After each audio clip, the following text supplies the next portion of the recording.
Dans cette vidéo, je veux parler d'un sujet qu'on aborde rarement finalement.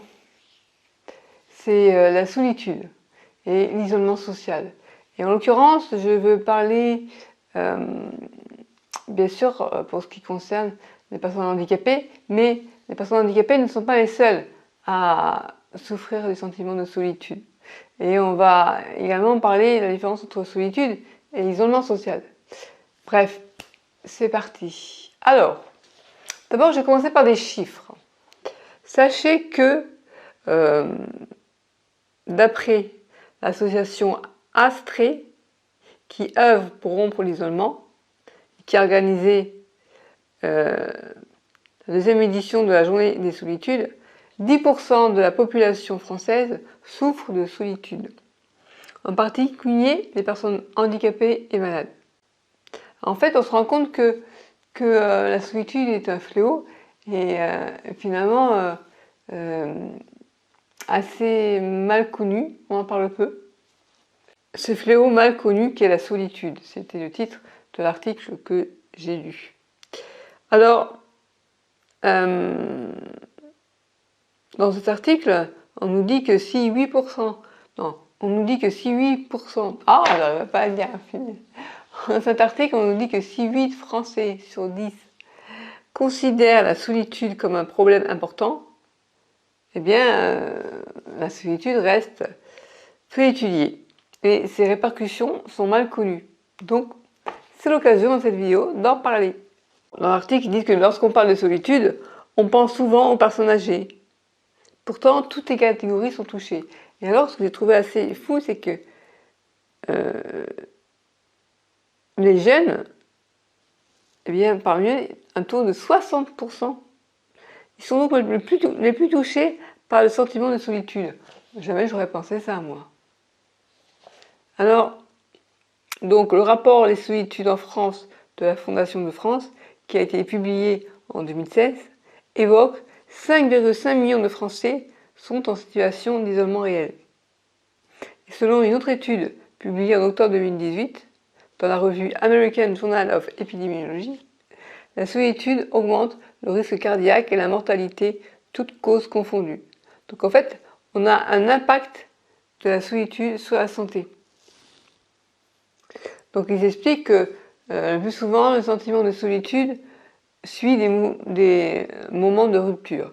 Décès d'un proche, c'est le cas pour moi depuis le décès de ma mère, je suis encore plus isolée. Divorce ou séparation, perte d'emploi ou déménagement, quand on se retrouve dans une ville qu'on ne connaît pas. Le vieillissement, les problèmes de santé. Alors quand on cumule les deux, c'est-à-dire que tu as perdu un proche, ou bien tu n'as pas de travail, ce qui est le cas, j'ai perdu un proche, je n'ai pas de travail, et j'ai des problèmes de santé, et je vieillis. Alors là, t'es méga seul. Non. Bref, alors, après on va essayer de parler des solutions qu'on peut trouver. Donc je continue dans mes stats. Alors si 22% de la population dit se sentir seule, ce chiffre s'élève à 32% chez les personnes qui souffrent de maladies chroniques ou de handicap. L'isolement des personnes handicapées, une double peine. Voilà, bah oui, parce qu'on a, d'une part, on est malade, chronique ou handicapé, et des fois les deux. Et en plus, on a la deuxième peine de se retrouver isolé socialement. Et c'est vrai que bon, on va en reparler, mais quand on a donc pas de travail, ce qui est mon cas, quand on a perdu un proche, quand on a une maladie, un handicap, et en plus que la famille vous laisse tomber, ben voilà, après les amis c'est difficile de les garder quand on n'a plus, comment dire, là on en parle aussi dans l'article, quand on a des douleurs, quand on a la fatigue chronique. La fatigue chronique c'est vraiment un problème. Et moi en plus, ça s'associe à la sclérose en plaques, le problème de digestion, donc si j'ai toujours eu des problèmes pour manger à l'extérieur de chez moi, et forcément quand on nous invite quelque part, on va nous inviter à déjeuner, au restaurant ou chez les personnes. Et donc moi j'ai toujours un peu fui ça, et après on pense que effectivement j'ai fini par développer une phobie sociale. Mais à la base, j'aime être en contact avec des personnes, quoi. Mais quand on est très fatigué du fait de la fatigue chronique de la sclérose en plaques, je vois, c'est un peu l'enfer. Les repas familiaux qui durent des lustres, c'est pas possible, quoi. Si ça dure des heures et des heures. Et donc voilà, bon, donc il faut arriver à trouver l'équilibre entre se pousser à sortir un peu de sa zone de confort, qui est que, bah oui, on est fatigué, on a nos problèmes de santé, et à côté, se pousser un peu à aller au contact d'autres personnes et à essayer de partager des activités avec elles, des activités sociales, pour trouver ce juste équilibre, quoi, pas se retrouver dans l'isolement. Alors, l'isolement social et solitude, pour moi, il y a deux choses. La solitude, pour moi, c'est un sentiment qu'on a. Et on peut très bien avoir un sentiment de solitude si on est en couple, par exemple. C'est-à-dire qu'on est une famille, on se sent seul parce que l'autre ne nous écoute pas, parce que on peut avoir un sentiment de solitude tout en étant avec d'autres personnes. Par contre, on peut, l'isolement social, c'est vraiment quand il n'y a plus personne qui vient te voir, et là c'est un peu plus normal de te sentir seul. Et il y a des gens qui, malgré le fait qu'ils n'aient pas beaucoup de contacts sociaux, et qui n'ont pas ce sentiment de solitude qui les peine en fait. Voilà. Et moi, il y a des fois où j'apprécie être seule. Mais il ne faut pas non plus que ça dure trop longtemps. Bref, donc je continue mes stats. Alors, qu'est-ce que j'ai souligné aussi? Les manifestations du handicap ou de la maladie ne sont pas vraiment visibles, menant parfois à de la dissimulation, de la honte, mais aussi à une certaine incompréhension de l'entourage. En fait, dans plus de 8 cas sur 10, eh bien, lorsqu'on vit un handicap ou une maladie, c'est pas forcément visible, mais on peut avoir envie de dissimuler ce qu'on vit, parce qu'on a honte, et puis parce qu'on ressent une incompréhension de l'entourage. Et ça, l'incompréhension de l'entourage, ça nous pousse encore plus à nous isoler socialement. Donc déjà, la maladie, quand on souffre d'une maladie, ou par exemple pour moi la mobilité réduite, on peut moins sortir facilement. Moi, si je devais sortir, il faut que je fasse appel à mes aides de vie pour m'aider à marcher, pour me conduire. Et je peux encore conduire, mais sauf maintenant la voiture ne marche plus. Mais donc c'est un réel problème, quoi. Donc tout ce que j'ai dit, la fatigue, la mobilité réduite, bref. Et donc c'est vrai que c'est quelque chose dont il faut tenir compte aussi. Alors là, ils en parlent finalement dans les répercussions que le handicap ou la maladie influent négativement sur leur sortie quotidienne. Et à cause de la douleur, de la fatigue et des difficultés de déplacement. Voilà. Et au final, on peut avoir vraiment l'impression d'être un fardeau pour les proches, et du coup, de nous-mêmes, on va prendre la décision de s'isoler, quoi. Ça peut aussi aggraver la situation déjà qu'on ressent de solitude. Après, on va voir comment proposer des solutions concrètes à ce fléau mal connu qu'est la solitude. Donc je continue. Ça, c'était un résumé de l'article que j'ai lu, où j'ai souligné des choses intéressantes. Alors, aujourd'hui, on estime à plus de 3,5 millions le nombre de personnes handicapées en France. Donc 3,5 millions de personnes handicapées en France. Ça qui revient à dire à 5% des Français. Donc 5% des Français sont des personnes handicapées. La lutte pour rendre la société plus accessible aux handicapés est une priorité de nos dirigeants. Mais au quotidien, les personnes souffrant du handicap rencontrent de nombreuses difficultés. Alors là, on va retourner vers, non plus la solitude, on en reparlera après, mais sur ce que le handicap en fait. Ça, je trouve ça intéressant parce que on sait bien qu'on a du mal à définir le handicap. Et en fait, le handicap, c'est finalement une limitation qui empêche une personne de pouvoir faire ou ressentir certaines choses. C'est un peu comme un obstacle physique, psychique, indépendant de la volonté, qui fait qu'une personne qui en est atteinte est dans une situation d'inégalité par rapport à une personne dite normale. Il existe de nombreux types de handicap. Alors, on a les personnes qui souffrent, qui sont privées d'un ou plusieurs sens, comme la vue ou la parole. D'autres sont atteintes de paralysie ou d'incapacité à utiliser leurs membres, à la suite d'une maladie génétique. C'est le handicap moteur, il y a aussi des maladies non génétiques. Hein. D'autres voient leur développement intellectuel limité, le handicap mental. Puis il y a aussi le handicap, à côté du handicap visible, donc la personne en fauteuil roulant, ou la personne aveugle avec son chien guide, il y a aussi le handicap invisible. Et il est très nombreux en fait compte. Donc on a par exemple des maladies comme l'autisme, c'est ce qu'ils disent dans l'article. Après, moi je n'aurais pas cité que ça, invisible. Les problèmes d'audition, ils ne sont pas visibles. La fatigue chronique, c'est peut être vraiment un handicap. Il y a les problèmes urinaires aussi. Bon, ils sont visibles quand on nous... Ils peuvent parfois devenir visibles, mais bon. Alors, la notion de handicap a beaucoup évolué au fil du temps et elle fait référence à de nombreuses formes de déficience. De manière générale, le terme handicap désigne l'incapacité d'une personne à vivre et à agir dans son environnement en raison de déficiences physiques, mentales ou sensorielles. Il se traduit par des difficultés de déplacement, d'expression ou de compréhension chez la personne atteinte. Alors l'origine du terme, c'est le mot handicap, il veut dire hand in the cap, la main dans le chapeau, en référence à un jeu qui était pratiqué au XVIe siècle en Grande-Bretagne, et qui consistait à échanger des biens à l'aveugle dont la valeur était contrôlée par un arbitre, qui assurait l'égalité des chances entre les joueurs. Donc en fait, on leur mettait un obstacle pour équilibrer. C'est un peu comme si nous on était trop forts, qu'il fallait nous handicaper. Bref, alors, donc cet anglicisme a ensuite engendré le substantif handicapé, qui apparaît officiellement dans les textes de loi française en 1957. On parle après de personnes handicapées.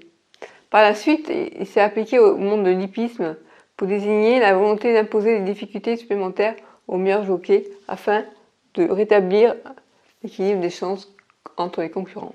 La notion de handicap, à partir de 1980, ce terme handicap est associé aux individus dont l'incapacité d'assurer un rôle et une vie sociale normaux du fait de déficiences. L'OMS, l'Organisation mondiale de la santé, a ensuite ajouté l'aspect social que cela implique, afin de mieux prendre en compte les facteurs environnementaux. C'est là où c'est intéressant, c'est que ce qui crée la situation de handicap, c'est bien un environnement inadapté. Et non plus la déficience elle-même. C'est pourquoi aujourd'hui, nous parlons de personnes en situation de handicap. Cette dimension sociale et environnementale du handicap sera confirmée et officialisée en 2005, avec la loi pour l'égalité des droits et des chances, la participation et la citoyenneté des personnes handicapées. Alors c'est intéressant de noter ça, c'est que finalement, c'est comme si moi, je suis valide, ce n'est pas le cas, mais bon, je suis valide, mais je ne sais pas nager. Alors, si je suis sur la terre ferme, je suis normale, je suis valide, je n'ai pas de handicap. Mais si tu me mets sur une île déserte, avec plein d'eau autour de moi, et il faut que j'aille nager pour passer d'une rive à l'autre, là je suis handicapée, parce que je ne sais pas nager. Tu vois. Et donc l'environnement a une importance. Si tu places une personne handicapée et tu lui dis va marcher alors qu'elle est en mobilité réduite et qu'elle n'a pas son fauteuil roulant, là elle va prendre conscience de son handicap. Voilà. Donc c'est intéressant de penser à ça. Alors, on distingue 5 grandes familles de handicap. Le handicap moteur, psychique, mental, sensoriel et les maladies invalidantes. C'est vrai que souvent, la personne handicapée, c'est forcément la personne en fauteuil roulant, alors que ce n'est pas toujours ça. 80 à 85% des personnes handicapées sont atteintes d'un handicap invisible. T'imagines ? 80%, c'est énorme. Il y a 5 millions le nombre de personnes handicapées en France, et 80 à 120 millions en Europe, et 1 milliard dans le monde. Tu vois, c'est énorme. Alors, l'isolement des personnes handicapées, on revient sur la solitude. C'est intéressant de faire un écart sur le handicap. 25% de la population française est porteuse d'un handicap ou d'une maladie chronique. Pour une personne valide, Les 4 principaux moyens d'entretenir des liens sociaux sont la famille, le milieu professionnel, les amis et le voisinage. Alors, si je pense à moi, eh bien, la famille, à part mon oncle et ma tante, il n'y a pas grand monde. Les amis, non, le milieu professionnel, j'en ai pas. Les amis, en fait, moi, il faut dire aussi, j'ai connu la phobie sociale, donc je me suis déjà bien isolée socialement depuis longtemps. Quand j'ai arrêté la fac, et parce qu'à l'époque où j'avais la fac, quand j'ai repris la fac aussi, mais après les amis, on peut les perdre facilement, quoi, hein, c'est sûr. Hein.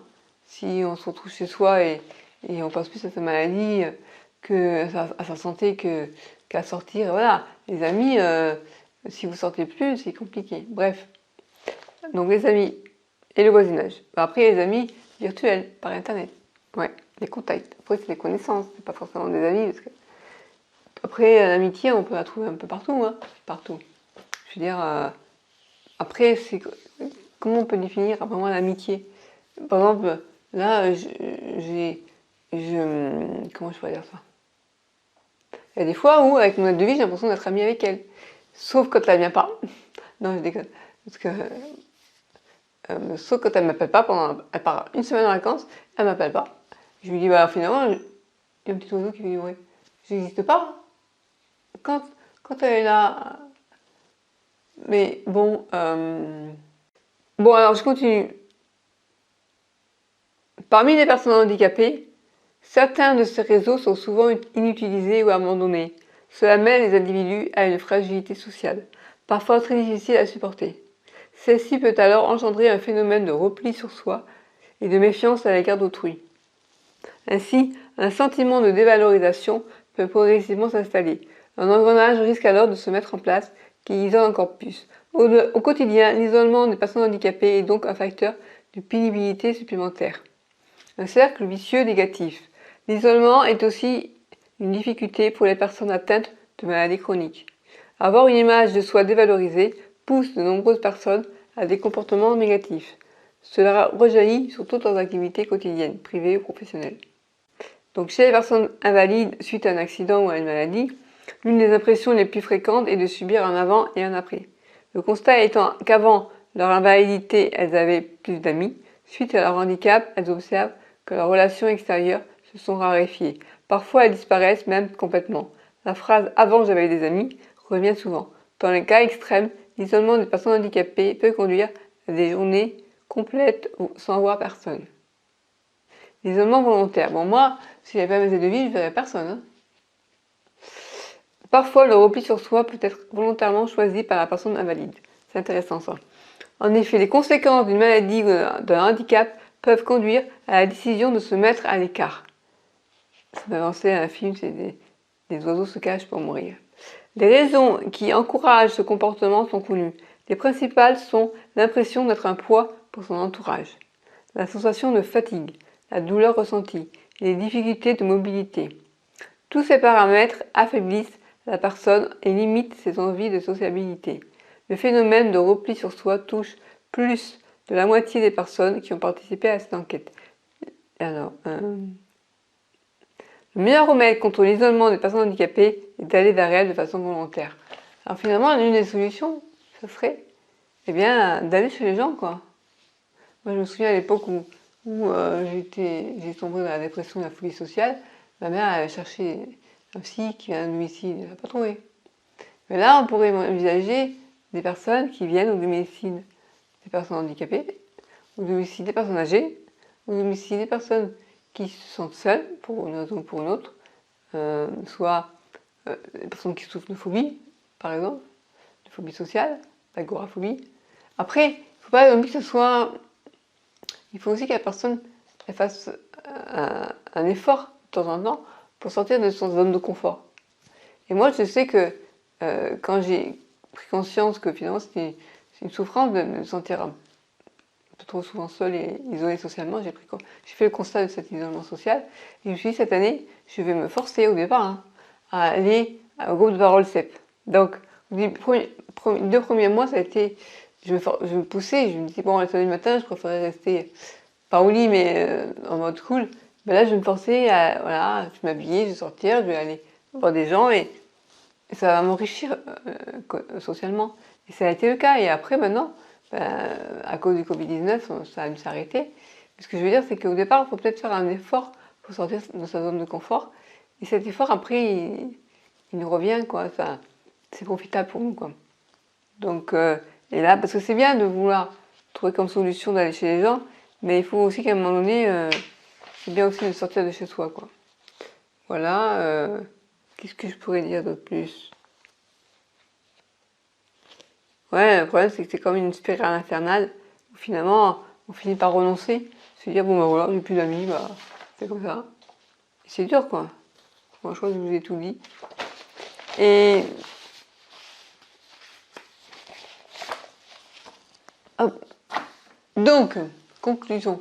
Quelle solution on pourrait apporter? Bah, moi, à mon niveau, je me disais, on peut organiser des rencontres virtuelles via Skype, où on peut discuter, échanger entre nous déjà.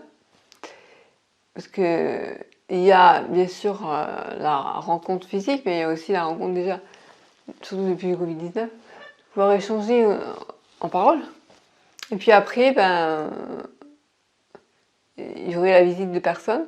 Alors après, en dehors de cette question d'isolement social et de solitude, il y a aussi un aspect humain affectif où on peut aussi avoir un sentiment de, de, de carence affective. Par exemple, les hugs. Je sais pas si vous savez ce que c'est les hugs, c'est se tenir dans les bras. Alors avec le Covid-19, il faudrait organiser ce que j'ai appelé des hugs sécurisés. En fait, si on se met une combinaison anti... Il y a quelqu'un qui a inventé un système une matière un peu plastique, mais antivirus en fait. Et quand tu mets ça, ça tue les virus. Tu mets une combinaison antivirus, anti-Covid-19, et là tu peux te prendre dans les bras. Bon, c'est pas très glamour ce que je dis, mais c'est vrai que le Covid-19, il fout le bordel. Mais en tout cas, voilà, il y a des gens qui souffrent, ils peuvent crever de manque d'amour. C'est comme les nourrissons quand ils sont dans un orphelinat, quand on s'occupe pas d'eux, ils en meurent. Qu'on les berce pas, qu'on les prenne pas dans les bras, les enfants, quand tout petits, on peut mourir de manque d'amour. Et ça me rappelle aussi une vidéo où j'ai vu, en fait, il y a des gens qui, dans la rue, sortent et offrent des hugs dans leurs bras à certaines personnes. Et il y avait un moment donné un gars qui a été pris dans les bras, il s'est mis à chialer, quoi. Donc ça montre la souffrance que certaines personnes peuvent avoir de la carence affective. Et moi, je sais qu'avec ma mère, des fois, on se prend dans les bras comme ça, et c'est moi-même au départ qui lui imposais, parce que ma mère, elle n'a jamais été très câline, mais je crois que c'est vraiment important, quoi. Et les gens qui ont une vie sociale, qui ont une famille, voilà, ils prennent leur enfant dans les bras, leur conjoint, bref. Et c'est naturel pour eux. Ils le font au quotidien. Mais ils ne s'imaginent pas que la personne handicapée ou malade ou qui est chez elle, elle a plus tout ça. Elle a plus tout ça. Et à qui on peut demander ça? Bah, finalement, c'est compliqué. Hein. Donc, si je vous parle de ça, c'est que moi, des fois, j'en souffre et je suis sûre qu'il y a d'autres personnes qui sont isolées et qui en souffrent aussi. Et pourtant, c'est rien, quoi. C'est rien. Enfin, c'est une réaction humaine, de chaleur humaine, de vouloir la chaleur humaine. Ça me fait penser à dans Plus belle la vie, à un moment donné, il y a une des... je sais plus comment elle s'appelle. Bref, qui se retrouve en prison et elle demande à son avocat de de la prendre dans ses bras. Et voilà, on cherche en fait un réconfort. Ouais, un réconfort. Je vais prendre un peu d'eau. Donc, si vous n'êtes pas isolé socialement, si vous ne vous sentez pas seul, pensez à ces personnes qui sont seules. Si vous en voyez autour de vous, les voisins, demandez-leur s'ils ne veulent pas que vous venez les voir, que vous participiez à une activité, ou tendez-leur la main, quoi. Ça pourrait peut-être sauver des vies. Mais c'est vrai, on ne se rend pas compte. Hein. Après, il y a des gens qui se suicident parce qu'ils se sentent isolés. Ça peut être dur. Hein. Moi, il y a des fois où, depuis le départ de mon père, en fait, c'est compliqué parce qu'à la fois, ça m'a soulagée qu'il soit parti en même temps, toute seule. Avant, j'avais les chats, j'avais ma mère, enfin, je m'occupe de plein de choses, du coup, j'en oubliais un peu ma vie. Et là, maintenant, ouais, c'est bien. J'ai plus de temps pour faire de belles aquarelles. Mais d'un côté, je suis face à ma solitude, quoi. Donc, comment faire? Ben, moi, j'aimerais bien sortir plus, mais à un moment donné, je me suis dit, je vais aller dans un appartement. Sauf que maintenant, avec le Covid-19, j'ai plus trop envie, quoi. Et, et puis, c'est pas forcément... Ouais, mon but, c'était de me dire, je vais me pousser à sortir, mais fauteuil roulant. Parce que là, je marchais plus bien, quoi. Alors, c'était compliqué pour une personne à mobilité réduite. C'est évident. Qui en plus est fatiguée, qui en plus a de fatigue chronique, qui en plus a ses problèmes digestifs. Bref, mais c'est ma vie, donc il faut que je trouve des solutions pour sortir de cette solitude et me forcer un peu au départ, et voilà. Mais j'ai voulu parler de ça dans cette vidéo, parce que je pense que, d'ailleurs je sais pas ce que je pense, c'est que c'est marqué, il y a beaucoup de personnes qui souffrent aussi de solitude et d'isolement social. Donc c'est d'une part pour les personnes qui souffrent de ça, qu'elles prennent conscience qu'elles ne sont pas seules, et pour les personnes qui n'en souffrent pas, qu'elles regardent autour d'elles, si elles n'en trouvent pas des personnes qui pourraient peut-être se sentir seules. Et à ce propos, ça me pense à une de mes aides de vie qui m'a dit qu'elle avait une voisine qui vivait mal le Covid, qui avait mal vécu le confinement, et de temps en temps, elle l'appelle pour prendre ses nouvelles, voilà quoi, elle la laisse pas toute seule, quoi. C'est bien, tendez la main. Bon, sur ce, je vous dis, mettez un like et partagez cette vidéo. Je pense que ça pourra... Il faut parler de la solitude, en fait, il faut en parler, franchement.